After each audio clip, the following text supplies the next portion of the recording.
Okay, we're going to finish up our examples. I believe we have D, E, and F. So for D, we're going to have the limit as x approaches negative infinity.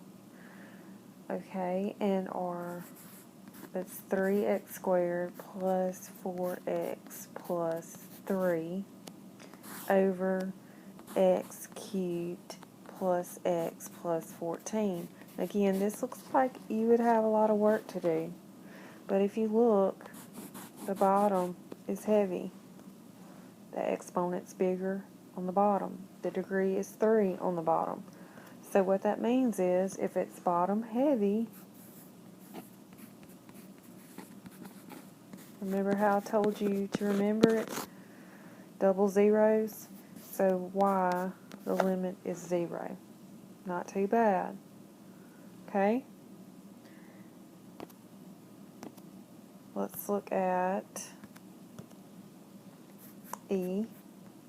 This time we want the limit as x approaches infinity, the square root of 16x squared plus 5 over 2x minus 3.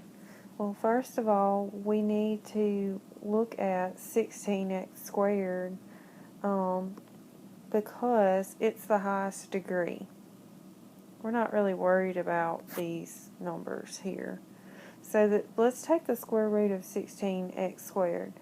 The square root of 16 would be 4, and the square root of x squared would be x. And it would be the absolute value of x. So for example, if you had 2 squared and you got 4, the square root of 4 would be 2. Anyway, going back to our problem, now you have an x to the first power and an x to the first power on the top and the bottom. So the powers are equal, so your limit is 2. 4 over 2 simplifies to 2. Okay? And then, let's look at F, the limit as x approaches negative infinity, the square root of 16x squared plus 5 over 2x minus 3. Okay, so first we need to take the square root. We're not really worried about these. We're worried about the higher powers. 16x squared, the square root of 16 is 4. And then the square root of x squared would be the absolute value of x. And then you have 2x on the bottom. Okay. But what we have to remember is we're coming from negative infinity. So what that means is if we plugged in a value for x, it's going to be negative. So if you want to, just to keep in mind that x, whatever number we plugged in for x on the bottom, it would be negative. Of course, the absolute value is going to be positive. So 4 divided by 2 is 2, but since we're approaching negative infinity, x is going to be negative. So it would be negative 2. Okay?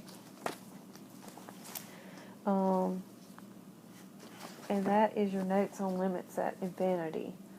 There is a worksheet that I want you to complete. It's called Limits at Infinity Homework. Okay? And it is problems 1 through 12. Y'all can work in groups on this, and it probably won't take you long. Be careful on your graphs. If you're not sure about your graphs on 1 through 4, check them in the calculator, but also I want you to use your rules, your equal power, bottom heavy, top heavy rules on that also. And that's it.